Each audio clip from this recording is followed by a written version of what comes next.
1 João, capítulo 5, versículo 4, quero meditar sobre o tema edificando a nossa fé. Alguns fatos têm enquanto você acha, eu quero te posicionar em algumas questões. Alguns fatos como pastor têm me alarmado muito. O quantas pessoas cristãs evangélicas têm se desviado da fé. Quantas pessoas você encontra, eu encontro, que deixaram a fé. Desanimaram com Jesus, desanimaram na caminhada, se afastaram da Bíblia, se afastaram do Evangelho. E há um percentual muito grande de pessoas que se desviaram da fé ou que não desviaram da fé, que não lêem Bíblia. A gente hoje, com a geração da internet, que veio para nos facilitar, muitas pessoas não têm lido mais a Bíblia. Muitas pessoas até têm ouvido sobre a Bíblia, mas não têm lido a Bíblia. E quando você só ouve e não lê, você corre um grande risco de ser enganado. E hoje a gente vê muita heresia. Hoje a gente vê a heresia dos legalistas, que esqueceram que Jesus veio, que a graça foi dada e que o fim da lei é Cristo, e que a graça foi dada para a nossa salvação.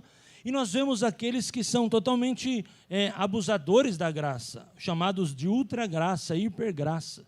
Pessoas que não têm o equilíbrio. Pessoas que dizem assim, poxa vida, seu Ângelo, seu pecado de amanhã já está perdoado, pode pecar à vontade. Você não precisa mais orar, porque então já entrou uma teoria da predestinação, já entrou com uma ultragraça, já bagunçou um pouco. Então nós temos que nos posicionar, e essa palavra vai te ajudar e me ajudar, a nos posicionar na fé em Jesus, numa fé verdadeira, uma fé concreta, uma fé bíblica, uma fé pautada, uma fé racional, uma fé inteligente, uma fé construtiva. Irmãos, a fé é inteligente, é construtiva, a fé é evolutiva, ela evolui, ela avança.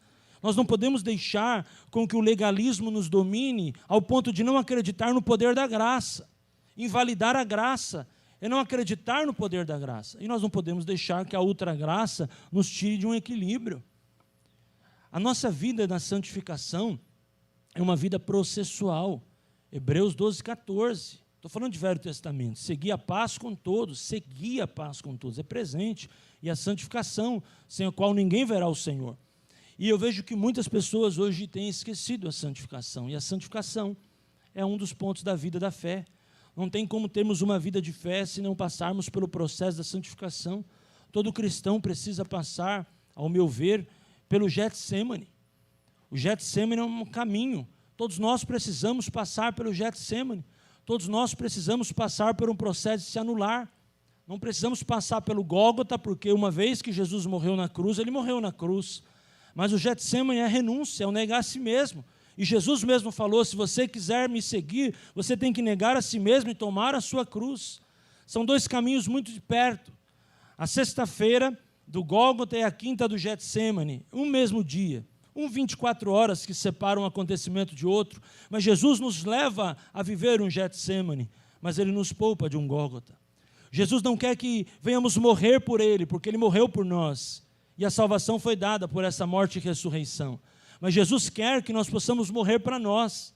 Jesus quer que nós possamos morrer para a nossa vontade, morrer para nossos desejos. O nosso Getsemane é todo dia. Nós precisamos passar pelo vale do Getsemane. Não há como ter uma vitória cristã se não passarmos por uns processos de renúncia. E a teologia da ultragraça, ela invalida o Getsemane, ela pula o Getsemane, porque você não precisa mais renunciar, você não precisa mais se arrepender, você não precisa mais santificar, você já é santo porque Jesus é santo, e não é bem assim que as coisas funcionam. Eu sou santo a partir do momento que eu ando de um modo de santidade. E santidade não tem a ver com perfeição, mas com estado de santificação. O perdão dos meus pecados, ele é real todo dia. Isso quer dizer que eu peco todo dia e preciso me arrepender todo dia. Que Deus possa nos abençoar nessa noite, nos dando entendimento sobre a fé e sobre quem é Jesus para a nossa vida cristã, e que nós venhamos nos situar espiritualmente, irmãos, porque a gente está ouvindo de tudo, mas muitas vezes nos alimentando de nada. Eu vejo que hoje existem muitas coisas que só agradam os ouvidos, mas não edificam o coração. Que Deus nos dê graça, misericórdia e o poder de termos uma fé equilibrada e inteligente no nome de Jesus. Você está aí, diga amém. Diz assim no versículo 4, porque tudo que é nascido de Deus vence o mundo, e esta é a vitória que vence o mundo, é a nossa fé. E quem é que vence o mundo, senão aquele que crê ser Jesus, o Filho de Deus? Aqui, irmãos, é o alicerce, aqui é a base de tudo. Crê que Jesus é o Filho de Deus. Se você crê que Jesus é o Filho de Deus, essa é a base de tudo. Não deixe colocar em fundamento que não seja esse fundamento. Não deixem colocar coisas na tua cabeça que não seja isso, que Jesus Cristo é o Filho de Deus. Qualquer outra coisa é groselha, é mentira, é manipulação, é confusão, é das trevas. A base da minha fé e da tua fé é crer que Jesus Cristo é o Filho de Deus. Amém? Quando a gente aceita Jesus, a gente fala: Senhor, eu te recebo como meu Senhor e Salvador, Jesus Cristo. Isso é muito tremendo. Nós declaramos que Jesus Cristo de Nazaré, nós declaramos que é o Filho do Deus vivo, nós declaramos que Ele morreu e ressuscitou. Então a base da nossa fé está em crer que Jesus é o Filho de Deus. Você pode dizer amém por isso? Versículo 6, este é aquele que veio por meio de água e sangue. Jesus Cristo, não somente com água, mas também com água e com sangue. E o Espírito, está falando do Espírito Santo, é o que dá testemunho, porque o Espírito é a verdade. João capítulo 1, versículo 1, quem conhece esse texto? O princípio era o verbo estava com Deus e o verbo era Deus. Então o Espírito da verdade é Jesus. Jesus é o Espírito da verdade. Ele estava com Deus, ele era Deus. Olha a trindade. Então, se nós temos uma fé em Jesus como Filho de Deus e cremos que Ele é o Filho de Deus, nós temos que crer na trindade, irmãos. Não há como ter uma vida de fé se nós não tivermos a trindade. A trindade é Deus Pai, Deus Filho, Deus Espírito Santo. Nós cremos na trindade, não podemos isolar a trindade é única, é exclusiva, ela é poderosa, nos guia, está diante de nós. E se nós cremos na trindade, nós cremos no poder da oração. Não é assim? Toda vez que oramos, oramos em nome de Jesus. Nós começamos orando ao Deus Pai. Senhor, meu Deus, meu Pai, meu Deus, cada um ora de um jeito. Nós começamos orando ao Pai, terminamos a oração orando ao Filho, e na nossa oração a Bíblia diz que o Espírito Santo intercede por nós com gemidos inexprimíveis. Então a trindade, ela ativa uma vida de oração. Então, se você tem uma vida de fé, crê em Jesus, crê na trindade, você pode orar, porque o poder da oração está liberado sobre a tua vida, e tudo que você orar vai acontecer no nome de Jesus, porque não é no poder do teu nome e do meu, mas é do poder do nome que está sobre todo nome, que tem autoridade na terra, no céu e debaixo da terra, o nome de Jesus. Aleluia. Entende? A trindade, irmãos, ela é um fundamento para nós. Nós não podemos abrir mão dela. Nós não podemos só crer no Espírito. Se só cremos no Espírito e não cremos no Deus Pai, ou não cremos no Deus Filho, estamos errados. Nós não podemos crer só no Deus Pai. Deus Pai, Deus Pai, Deus Pai, mas a obra do Deus Pai foi consumada pelo Deus Filho. Não adianta só Deus Pai, Deus Pai, Deus Pai. Deus Pai nos dá intimidade por um Filho, e o acesso é pelo Espírito Santo. Agora também, se a gente vai só em nome de Jesus, só em nome de Jesus, só em nome de Jesus, e o Deus Pai, a grandeza de um Deus Pai, que é aquele que vê o Filho, vê o Pai. Isso é tremendo. Então, eu quero deixar para nós esse entendimento nessa noite, porque é fundamental, irmãos, nós vivermos a essência da fé na trindade.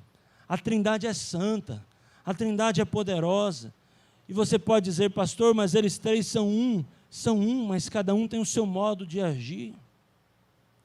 Na escola dominical a gente aprendeu assim, eu não sei você se aprendeu assim, mas eu aprendi que quando a gente pensa em trindade, a gente pensa na água no estado líquido, no estado sólido e no estado gasoso.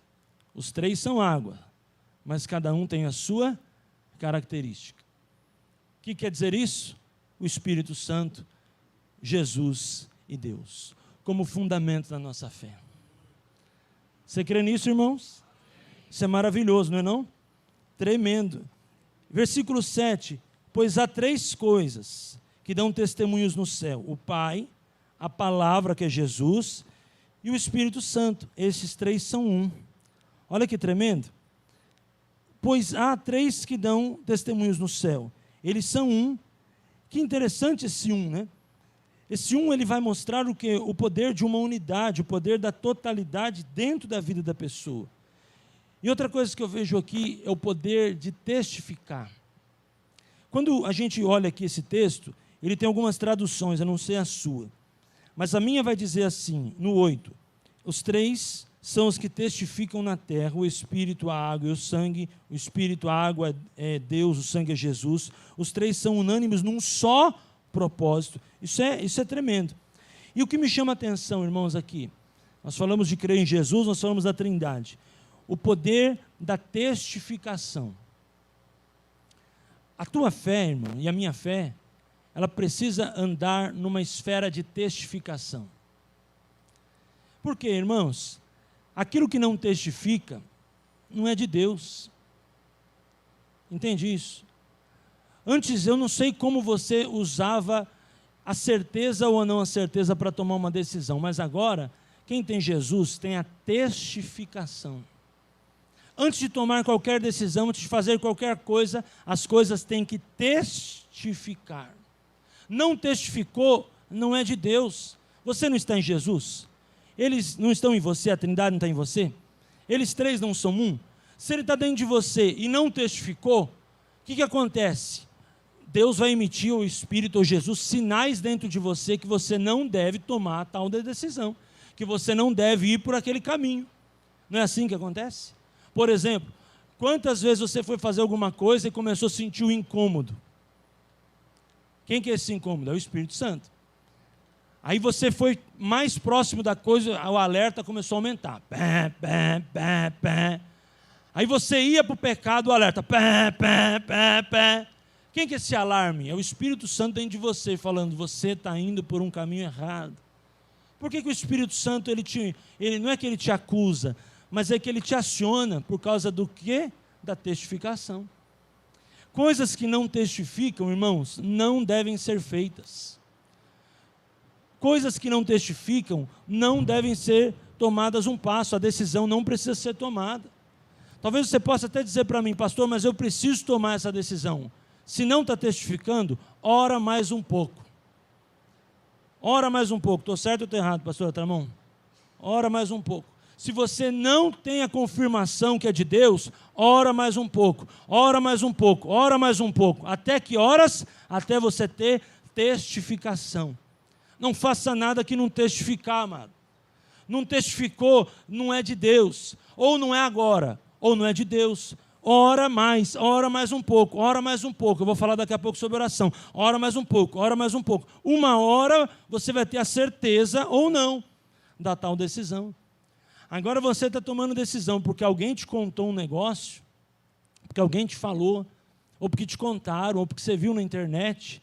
Não é esse o prumo de uma decisão. Não é esse o norte na sua vida. O norte da sua vida é a Trindade, é o Espírito Santo. Tem que testificar no coração. Amém? Irmão, tem coisa que não testifica. Tem coisa que não testifica. E se você não tivesse Jesus, você ia falar, o meu santo não bate com o teu. Mas agora que você tem Jesus, você muda o palavreado. Você fala, não testificou. Porque tem coisas que não testificam, irmão. Tem coisa que não testifica. Mas aí você tem que olhar para a tua vida. Em alguns aspectos, se essa não testificação não é algo que tem que ser tratado dentro de você. Porque tem coisas, irmãos, que Deus quer que aconteça, mas nós não estamos preparados para que aconteça. E aí a gente muitas vezes joga na sacola da testificação, mas não é questão de testificação. A questão é de inteligência emocional, a questão é espiritual, a questão é humildade, a questão é discernimento, é entender o porquê que não testificou. Tem coisas que depois de ser tratado não vão testificar mesmo. Mas tem coisas, irmãos, que depois que você for tratado, você vai falar, não é que o problema era eu? Não é que eu que não estava enxergando a vida da forma que deve ser, a decisão, eu não estava preparado, mas aquela porta é de Deus. Então é muito importante que você entenda isso. A vida da fé ela precisa haver testificação. Irmãos, confesso para vocês um pecado pessoal. Todas as vezes que eu fiz algo na minha vida que não testificou, eu quebrei a cara. Eu não sei você, mas eu reconheço que os meus erros não são culpas de Deus. Os meus erros que eu cometi até hoje na minha vida são culpas totalmente, exclusivamente minha. Eu não terceirizo a culpa, não, são erros da minha parte. Ou porque eu me apressei, ou porque eu me enganei, ou porque eu orei pouco, ou porque eu não ouvi um determinado conselho, ou porque eu não senti o que deveria sentir no meu coração. As coisas de Deus, elas precisam testificar. E dentro dessa palavra testificação, irmãos, não queira colocar um relógio na cabeça de Deus. Não queira colocar um cronômetro nos braços de Deus, falando: Deus, o Senhor tem que fazer hoje, o Senhor tem que fazer agora, o Senhor tem que fazer esse ano. De maneira nenhuma. Nós vamos orar, nós vamos fazer, nós vamos cumprir deveres espirituais. No tempo certo, Deus vai responder, Deus vai mostrar no tempo certo o que tem que acontecer. Você pode crer em nome de Jesus essa palavra? Testificação. Versículo 9. Se admitimos o testemunho dos homens, o testemunho de Deus é maior. Ora, este é o testemunho de Deus que Ele dá acerca do seu Filho. Aquele que crê no Filho de Deus tem em si o testemunho. Aquele que não dá crédito a Deus o faz mentiroso, porque não crê no testemunho que Deus dá acerca do seu Filho. Olha que interessante essa palavra. Sabe o que eu estava vendo nesse texto, irmãos? O poder de uma experiência.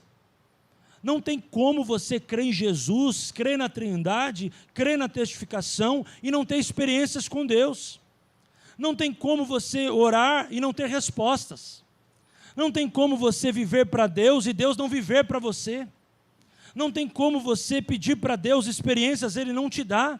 Se você crê que Jesus é o Filho, crê no poder da Trindade, crê na testificação, irmãos, como diz o popular, é batata, vai acontecer. A experiência que Deus vai te dar é sobrenatural. Ele diz assim, que aquele que está em Jesus tem testemunho. O que é testemunho? É uma prova viva de um fato. Você é prova viva que Deus é verdadeiro e Deus é real. Você é prova viva da fidelidade de Deus. Não é porque alguém te contou, é porque você está aqui hoje à noite. Você é uma bênção, você é uma prova viva. Eu não era para estar aqui hoje, você também não. Mas se estamos aqui, glória a Deus, somos testemunhos vivos. E a palavra testemunho, ela tem dentro dela a palavra teste. Eu já te contei isso alguns domingos atrás. Ou seja, se você está aqui, você tem testemunho, quer dizer que você passou ou está passando pelo teste da fé. Não tem como estar em Jesus e não ter um teste, irmão. A gente está sendo testado o tempo inteiro. Testado pela nossa alma, testado por pessoas, testado até por situações, principados e potestades que querem nos tentar. Testado por todo o tempo. Mas uma coisa é tremenda, se você está em Jesus, você não só tem o teste, você tem a autoridade para dar testemunho. Amém? E o testemunho é uma coisa tão gostosa, e ele é tão pessoal, que ninguém poderia dar um testemunho teu tão bem como você e como eu.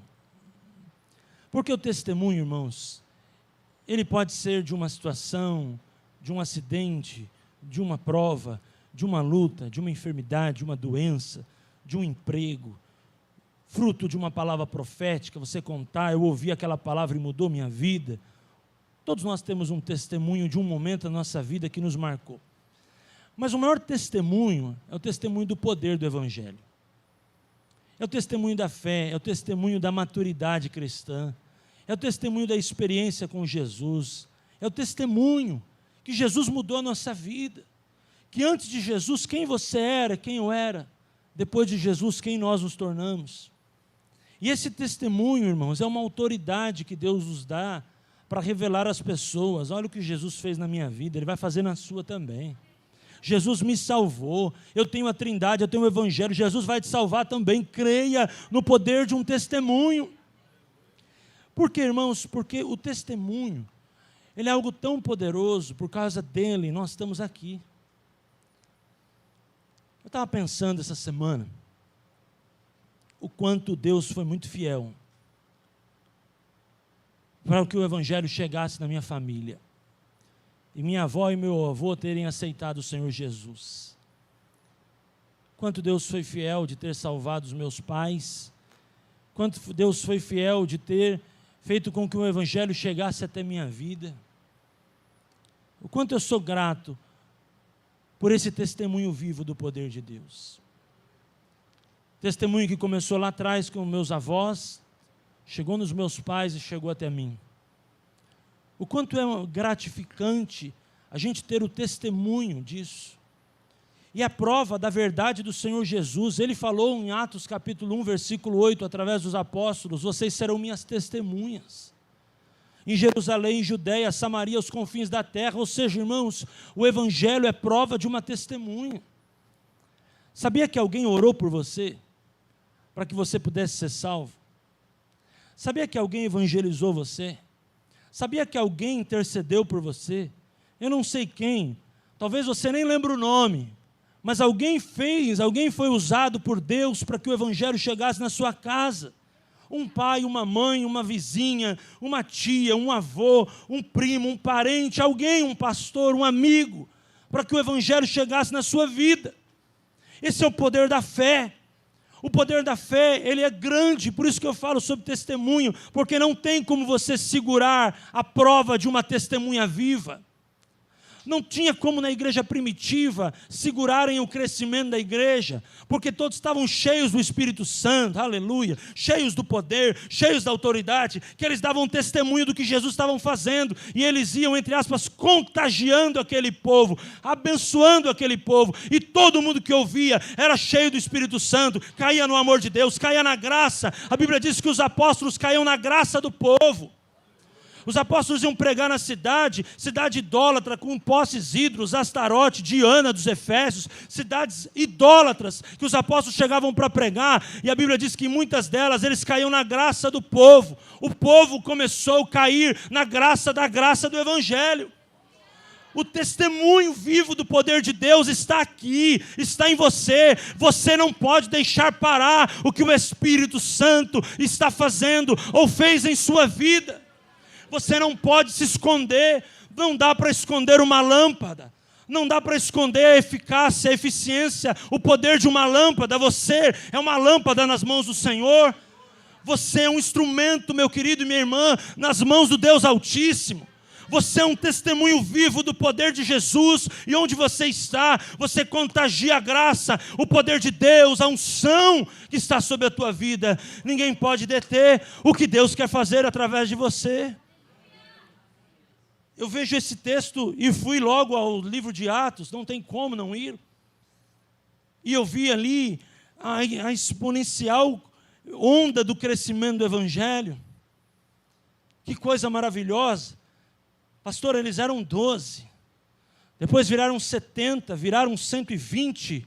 Na primeira pregação de Pedro, 3.000 almas se converteram. A sombra de Pedro curava as pessoas. As famílias levavam as roupas dos doentes para que eles orassem, elas fossem curadas. O que é isso, irmãos? É o poder da fé, é o poder do Evangelho. O Evangelho é poderoso. Romanos 1,16, porque eu não me envergonho do Evangelho, porque ele é o poder de Deus para a salvação daquele que nele crê, tanto judeu quanto do grego. Você pensa comigo, o Evangelho, ele estava dentro do âmbito dos judeus, mas através de Jesus e pelo Espírito, o Evangelho caiu para nós que somos gentios. Hoje nós recebemos o dom da liberdade, o dom da redenção, o dom de ser filho de Deus. Nós somos livres em Jesus. Aleluia. Estava pensando hoje à tarde em Gálatas 5, é incrível aquele Gálatas 5, né? Foi para a liberdade que Cristo nos libertou, não nos tornei cair em jugo de escravidão. E ele fala ali a respeito do poder que o diabo quer fazer, né? Mas o poder que Deus tem de levantar. E ele diz assim: porém o fruto do Espírito é dado para vocês, é amor, benignidade, bondade, fraternidade. Isso é tremendo. O inimigo começa querendo te colocar em jugo de escravidão, mas ele termina derrotado, porque sobre nós há o fruto do Espírito.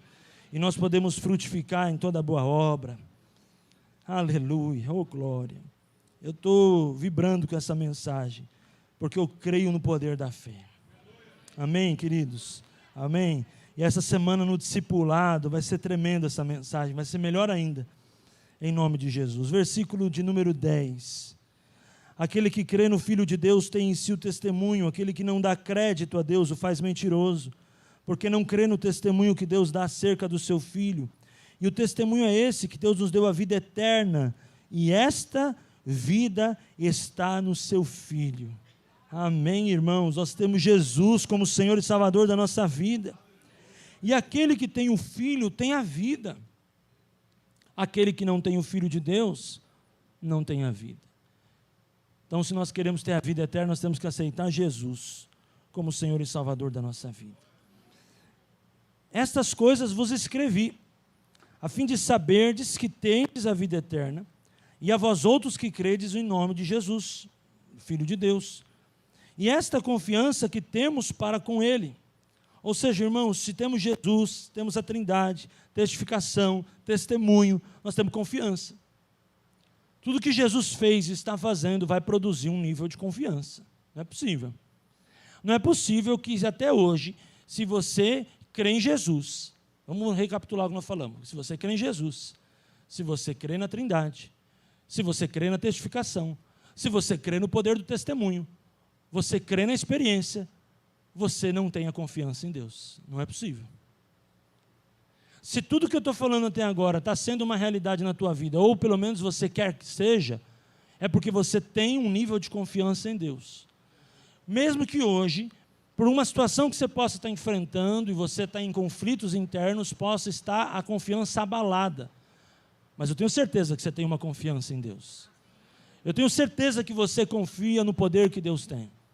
Eu tenho certeza que você olha para Hebreus 11 e você toma posse, porque você quer ser um herói da fé dos dias de hoje.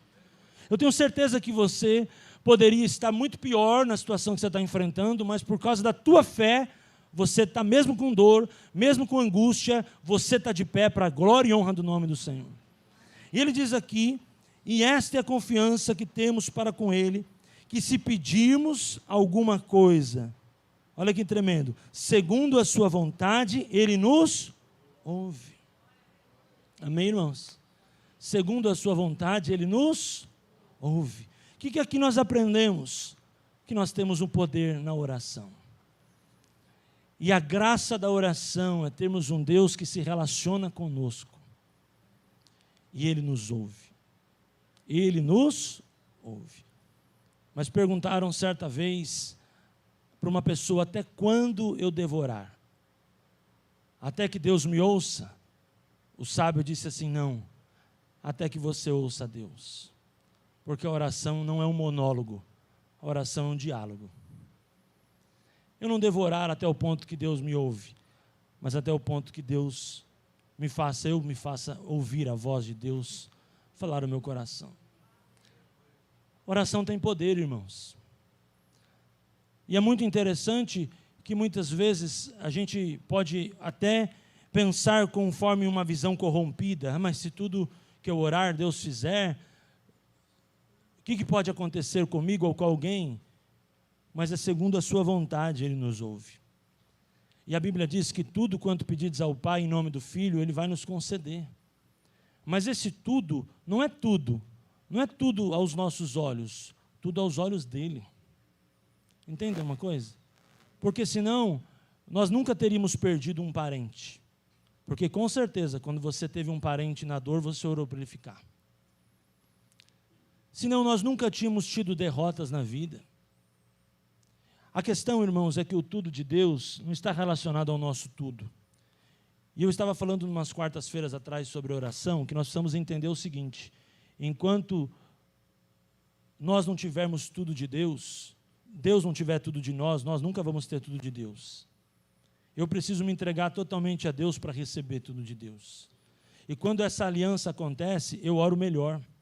Eu oro a palavra, eu oro a vontade de Deus, eu creio na vontade soberana de Deus sobre todas as coisas. Entende isso? Agora pensa comigo. O fazendeiro, o fazendeiro já foi para o Mato Grosso, já viu muita fazenda. E as fazendas lá, ela divide uma porteira com a outra. E tem coisas que estão na plantação de um que depende da chuva para crescer. E tem outros que está esperando que não tenha chuva para ele crescer. Imagina de um lado da porteira o fazendeiro orando, Senhor, faz chover. Até canta, faz chover, Senhor Jesus. E do outro lado o fazendeiro falando, meu Deus, não deixa chover aqui, não deixa chover. E Deus lá falando, eles estão divididos por um arame farpado ali, uma cerca, o que eu faço? Você percebe que Deus nos ensina que o tudo para Ele não é o tudo para nós? O tudo para Ele está limitado ao poder da sua vontade. Então que nós possamos ter essa graça do Evangelho, irmãos, ter a certeza que Ele nos ouve, mas segundo a sua vontade. Por quê? Porque a vontade do Senhor é boa, agradável e perfeita. Ele tem o melhor para a nossa vida. Tem orações minhas que não foram respondidas. Tem orações minhas que talvez não serão respondidas, mas elas foram respondidas de uma outra forma. Em forma de consolo, em forma de cuidado, em forma de proteção. Entende isso? Você entende o que eu estou falando? Que a vontade de Deus é melhor do que a nossa.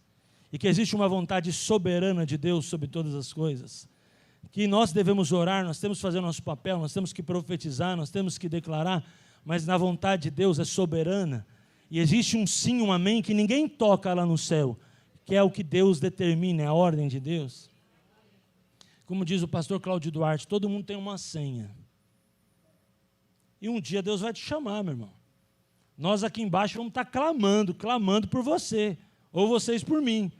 Mas se Deus chamar a senha, meu filho, você pode clamar, chama o seu Zé para fazer mais chá, para poder lubrificar, faz chá com gengibre, viu, para lubrificar a goela do povo, mas não vai ter jeito, o Senhor vai recolher.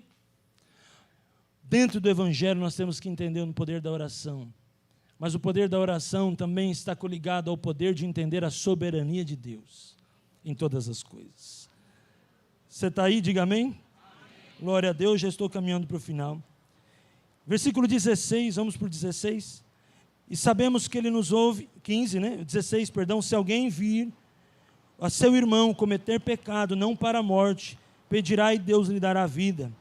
Aos que não pecam para a morte, há pecado para a morte, e por isso não digo que rogue. Toda injustiça é pecado, e há pecado que não é para a morte. Olha que interessante isso, irmãos. Sabemos que todo aquele que é nascido de Deus não vive em pecado. A gente peca, mas a gente não vive em pecado. Há uma grande diferença aqui.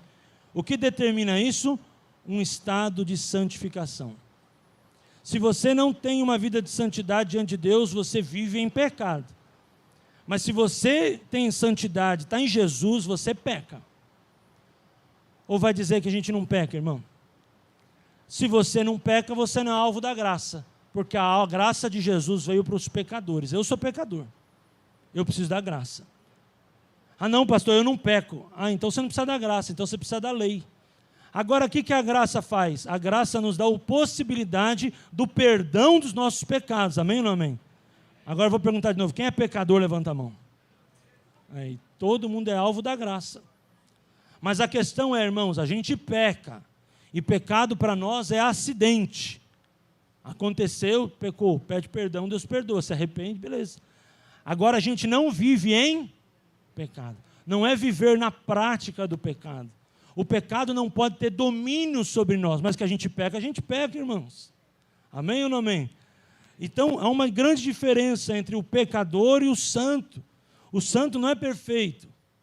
O santo é aquele que está no estado de santificação, que ele procura não pecar, que ele luta para não pecar, que ele batalha. Não é o que Paulo fala? Eu dou pancada no meu corpo todo dia para não pecar. Eu dou umas pancadas em mim para não pecar. Eu estou meio ruim, mas a graça do Senhor me sustenta. O poder de Deus me sustenta na minha fraqueza. Amados, isso é tremendo. É outro ponto da edificação da nossa fé, conhecermos a santificação e nos aplicarmos nela. Creia nisso. Viva uma vida de santificação, porque você vai ver que bênção vai ser sua vida e seu coração em nome de Jesus. sabemos, estou terminando, vamos até o 20, que todo aquele que é nascido de Deus não vive em pecado, antes aquele que nasceu de Deus o guarda, e o maligno não toca. E o maligno não toca. Então, irmãos, o que eu vejo assim? Eu entendo dessa forma esse texto. O maligno não toca. Você tem que lutar diariamente contra o maligno. Deus te protege? Sim. Mas o que é o maligno, irmãos? Concupiscências, pensamentos, sentimentos. Entendeu? Então, o que eu vejo? A vida cristã, ela nunca vai vir para concorrer com uma vida mundana. A vida cristã veio para nos tirar de uma vida mundana. Então, vamos pensar o seguinte. Se você for pegar, vou dar um exemplo para os jovens, né, que é uma geração que sofre tanto de desejos, vontades, e principalmente o que nasceu na igreja. Muitas vezes tem aquele desejinho de querer conhecer o que está lá de fora. Se aquele jovem pega um Google da vida e põe lá uma balada, um show, alguma coisa, ele vai ter no final de semana que vem um cardápio recheado de atrações para ele, sim ou não? E o que você pode fazer com esse jovem? Espera aí que eu vou mudar esse jovem para o interior, para ele não ser tentado aqui. Ele vai para o interior, ele vai pôr lá no Google dele, vai ter um cardápio vasto de ações que vai chamar esse jovem para uma balada, para um sertanejo, para um churrasco, para uma cachaça, para qualquer coisa, para pegar mulher, eles fazem de tudo. Então o que você tem que entender? A igreja, ela não deve ser um atrativo. Ah, não, vamos fazer um evento na igreja para atrair os jovens, porque os jovens vêm para a igreja, não vai para o mundo. Não, irmão. Muitas vezes o que a igreja fornece não atrai. Muitas vezes o que a igreja fornece abençoa, edifica, consolida, mas não atrai. Por quê? Porque a igreja não veio com essa missão de atrair. Mas muitas vezes os pais exigem isso. Eu gostaria que a igreja pudesse fazer um movimento para atrair. A igreja vai fazer um movimento para edificar, para transformar, para agregar, para ter comunhão. Mas atrair não vai. O que vai atrair é a oração, é a palavra, é crer em Jesus, é o testemunho, é a experiência. Por quê? Porque a igreja não pode atrair. Porque se ela entra na onda de atrair, ela começa a concorrer com o mundo. E aí a igreja vai começar a pensar assim, peraí, vai ter um show lá do sertanejo, final de semana, vamos fazer um show aqui. E a igreja vai sair do Espírito para tentar concorrer com o mundo. De maneira nenhuma. Nós não fomos chamados para concorrer do mundo, concorrer com o mundo, nós somos chamados para tirar as pessoas do mundo. Como? Pela oração, pelo louvor, pela unção, pela palavra, e assim as pessoas vão vir para Jesus. Não é por força, nem por violência, mas é pelo Espírito de Deus. Então, essa é a visão da igreja, e essa é a visão, irmãos, que nós temos que ter. Agora, peraí, irmão, desde que eu me conheço por gente, o jogo de futebol é de domingo. O que eu tenho que entender? Espera aí, eu posso assistir o jogo, não tem problema nenhum. Mas domingo é dia do Senhor. Eu tenho um horário de culto. Ah, mas vai ser na hora do jogo. Espera aí, irmão. Se todo domingo a igreja tiver que pôr um entretenimento, fazer uma arte mágica na internet, para convencer você que você não deve assistir o jogo da final do seu time, para estar no culto, porque o culto é mais gostoso. Espera aí, ainda você não se converteu. Porque quando você se converte, a chama já está em você. O avivamento já está em você. Eu gosto de jogo, você sabe disso. Mas eu assisto o jogo. Mas eu não me domino pelo jogo. Uma coisa é você deixar o mundo fazer parte da sua vida, que o mundo faz parte da nossa vida, ou não? Ou ninguém vai trabalhar amanhã, irmão? Vai ficar todo mundo em oração de joelho e vai vir um anjão com um prato de picanha meio-dia dar na nossa boca. Não vai, não vai trabalhar amanhã, a vida segue, amanhã o dia a dia segue, não é assim? Mas o que eu preciso entender? Que a minha vida espiritual tem que estar edificada em Jesus. Jesus tem que ser chama, a minha fé tem que estar queimando em Jesus. Porque, meu irmão, pode vir um jogo do momento ali na porta da minha casa, pode vir um show do sertanejo no quintal da minha casa. Espera aí, alegrei-me quando me disseram, vamos à casa do Senhor. A casa do Senhor é prioridade. Amém? Irmão, se o evangelho não estiver queimando em você, você precisa rever as suas convicções. O próprio John Wesley disse assim, se esse sermão não tem fogo, eu tenho que pôr fogo nesse sermão.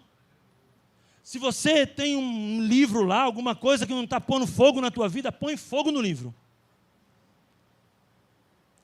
Você tem que deixar o fogo queimar no teu interior essa noite, a tua fé ser transformada pelo poder do Espírito. Senão, bota fogo. Eu compro fósforo e te dou. Você bota fogo em todos os livros cristãos que você tem. Porque até hoje eles não puseram fogo em você. Você tem que pôr fogo dentro de você, deixar o Espírito Santo te consumir, te transformar, te avivar, de tal forma que você não dependa de pessoas, você seja um verdadeiro tabernáculo nas mãos de Deus, um verdadeiro adorador que ama o Evangelho da graça. Aleluia. Porque quando o crente está avivado, com o coração queimando, ele vai expor os seus pecados. Agora eu vou lá na tua casa, fuçar nas tuas gavetas, para ver se eu acho o crucifixo. Eu vou na tua casa para ver se eu acho a chupetinha do diabo, para ver se eu acho uma vassourinha de bruxa. Meu irmão, é você que tem que queimar e discernir o que não presta na tua casa e ir lá tirar. Eu posso ir na sua casa para ungir, para orar, para tomar um café, para ter comunhão, para te discipular na palavra. Agora, teu secreto, os teus utensílios, as suas fotos, as suas coisas, é você que tem que ser liberto no teu interior e ir lá tirar. Entende isso? Eu vou em casa orar, irmão, que tem um santão lá que fica olhando para mim, indo atrás da porta. Tem um preto, tem um monte de coisa. Eu vou lá para orar. Quem colocou ali é que tire. O meu papel é abençoar. Meu papel não é quebrar santo, não é brigar, não é gerar contenda, é abençoar. Eu vim aqui nessa empresa, eu digo para os irmãos, para abençoar. Eu creio que Deus tem o melhor para a nossa vida. E o versículo 20 diz assim: também sabemos que o Filho de Deus é vindo e nos tem dado entendimento para reconhecermos o verdadeiro. Eu termino essa noite dizendo isso. Você tem o verdadeiro. Você precisa reconhecer Cristo como verdadeiro. Você precisa reconhecer a fé como verdadeira. Porque ele diz assim que Jesus está nos dando entendimento, creia nisso, para reconhecer o verdadeiro. E estamos no verdadeiro. Estamos no verdadeiro, irmãos, em seu Filho Jesus Cristo. Este é o verdadeiro Deus e a vida eterna. Eu te abençoo com essa palavra em nome de Jesus. Você tem o verdadeiro. A verdade está sobre o teu coração. Lâmpada para os meus pés é a tua palavra e luz para o meu caminho. Guardei a tua palavra no meu coração para não pecar contra ti. Não há maior alegria de saber que os meus filhos andam na verdade. E conhecereis a verdade vos libertará. A bênção de um Deus verdadeiro está sobre ti. A bênção de um Deus de aliança está sobre ti. A nova aliança está sobre nós. A bênção deste Deus nos alcançou. Nós temos o verdadeiro. E esta palavra de fé nos ajuda a abrir o entendimento para o verdadeiro. A verdadeira fé, a verdadeira trindade, o verdadeiro testemunho, a verdadeira testificação, o verdadeiro propósito de Deus para a nossa vida, a verdadeira oração, santificação e a verdadeira vida eterna, que só Jesus pode nos dar, irmão. Não acredite em outra, só Jesus pode te dar, não existe outro meio, não existe outro nome, só o nome de Jesus tem poder para te salvar, tem poder para te curar, tem poder para te libertar, tem poder para levantar você, que pode estar caído essa noite, angustiado essa noite. Deus te levanta, em nome de Jesus. Vamos orar pela nossa fé, irmãos. Eu não sei quais são os desafios da sua fé, você sabe. Talvez você está perto de esfriar na fé, ou você esfriou na fé, ou você tem ouvido e lido coisas que têm te deixado distante da fé verdadeira e genuína em Jesus, ou até mesmo internet, né, que eu disse que é tão boa, mas ela é tão perigosa quando não se tem discernimento. E muitas vezes a gente cai numa onda dessa, de ouvir pessoas que pregam heresia, de ouvir pessoas, que têm desafiado a sua fé. E muitas vezes as provas da vida pessoal também, né, elas desafiam a nossa fé, né? E muitas vezes a gente pensa, será que eu estou crendo o suficiente? Eu acho que eu não tenho fé para encarar essa parada, não. Eu não sei você, mas eu já passei por esse momento, de muitas vezes estar passando por um momento tão triste, tão angustiante, que eu pensei assim, eu não vou aguentar não. essa pancada é grande, acho que eu vou cair. Eu acho que eu vou cair. Acho que eu não vou aguentar essa aí não. Mais uma dessa não vai dar não. Mas por isso que hoje à noite Deus te trouxe essa palavra, porque eu quero orar pela sua fé. Feche os seus olhos, irmão. Hoje tem muita gente longe da fé, irmão. Essa semana eu vou atender um filho de pastor que disse para o pai esses dias assim: eu não vou mais na igreja. Eu não sei se eu creio.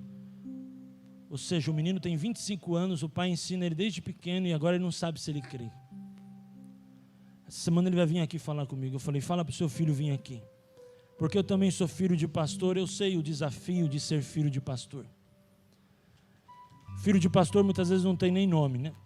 Ele é o filho de pastor. O filho do obreiro. Filho do obreiro não tem nome, ele é filho do obreiro.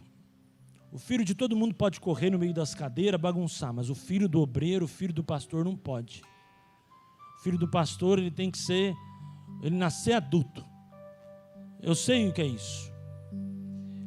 E eu falei assim para o pai dele assim: pode pedir para ele vir aqui que eu quero orar por ele, quero ajudar ele.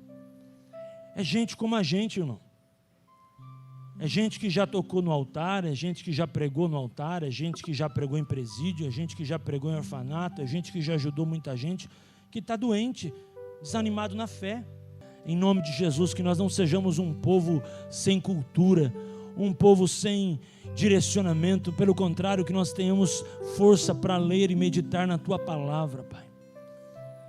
Que nós não venhamos ouvir pregações e sair dizendo amém por tudo, acreditando em tudo, se nós não meditamos na Tua palavra, se nós não temos o Espírito, se nós não testificamos no Espírito. Senhor, nos ajuda a vencer os gigantes da fé, que muitas vezes têm nos desafiado nesse tempo, Senhor. Em nome de Jesus, Pai, em nome de Jesus, leva a nossa vida mais próxima de Ti, leva a nossa vida mais próxima da Tua palavra, na centralidade do Evangelho, único, exclusivo de Cristo Jesus. Em nome de Jesus, Pai, em nome de Jesus. Não é por força, nem por violência, mas é pelo meu Espírito, diz o Senhor. É pelo meu Espírito, diz o Senhor. Que nós, irmãos, venhamos andar mais no Espírito, que nós venhamos ouvir mais o Espírito. A palavra fala sobre a caducidade da letra. A letra, a lei vai ficando velha, ela vai esgotando-se, mas o Espírito tem novidade. Talvez você possa estar cansado da mesmice. Tem hora dentro do Evangelho que a gente dá uma cansada da mesmice. Mas eu quero declarar sobre a tua vida que essa caducidade da letra, essa mesmice, essa questão de esgotamento cesse na sua vida em nome de Jesus. Mas que você viva hoje uma novidade do Espírito. Você viva uma novidade de vida. A Bíblia diz em Romanos capítulo 8, andemos todos em novidade de vida. Eu declaro essa unção sobre a tua vida, novidade de vida, novidade de vida. Você não pode mais ficar vivendo debaixo de uma caducidade de letra. Você precisa receber novidade de vida, novidade de vida, novidade de vida. Deus tem novidade de vida para a sua casa, para o seu lar, para o seu coração, em nome de Jesus, porque o Espírito se renova, o Espírito se renova, o Espírito se refaz, o Espírito se aviva, e todas as manhãs nós somos renovados pelo Espírito, e a caducidade da letra não pode permanecer em nós. A mesmice, a velhice da lei, a doença da lei, o casamento da lei acabou, porque agora Jesus veio como noivo. Ele é a graça e nós nos casamos com a graça. Nós somos a noiva, nós tínhamos como esposo a lei, agora nós temos Jesus como esposo, o noivo é a graça, e pela graça nós somos salvos mediante a fé. Isso não vem de vós, é dom de Deus. Tem coisa nova para a tua vida. O que é caducidade da letra? Paulo falando aos Romanos: a lei que matou vocês, que gerou conceitos, a religiosidade. Religiosidade, irmão, esse negócio é um treco doido. Fora da sua vida, da minha vida, é novidade de vida, é novidade de Deus, é presença gloriosa de Deus, é a paz de Deus que excede todo o entendimento. Porque a gente cresceu com aquele negócio, a gente precisa ter uma religião, a gente precisa ter um Deus, um novo e vivo caminho, a gente precisa ter Jesus como Senhor e Salvador das nossas vidas. Porque a religião, a própria Bíblia diz, o que é a verdadeira religião? É pleitear a causa, né, do órfão, da viúva, a justiça. A religião é isso. Religião é o que você faz por alguém, não é a conexão com Deus. É porque muitas vezes a gente usa aquele termo, mas religião é religar. Mas, meu irmão, nós já fomos religados em Jesus, agora eu não preciso mais da religião, eu preciso de Jesus. Amém? A morte e a ressurreição de Jesus nos deu acesso a entrar em Jesus. Agora nós estamos em Jesus. Quando você vê o Espírito Santo no Velho Testamento, o Espírito Santo estava sobre. Não é assim que a gente ouve na palavra? O Espírito Santo estava sobre ele, o Espírito Santo estava sobre ele, o Espírito Santo... Agora a gente que está em Jesus, na nova aliança, o Espírito Santo está em nós. Amém? Creia nisso. Antigamente as pessoas tinham que correr atrás da nuvem, né? Deus está aqui. Deus está aqui. Agora Deus está aqui. Agora, independente para onde você vai, irmão, o Espírito Santo está dentro de você, porque Ele é um poder vivo, Ele é um poder real na sua vida, na sua casa, para ativar a sua fé para coisas sobrenaturais em nome de Jesus. Amém, amados? Vamos aplaudir Jesus. Grande bênção.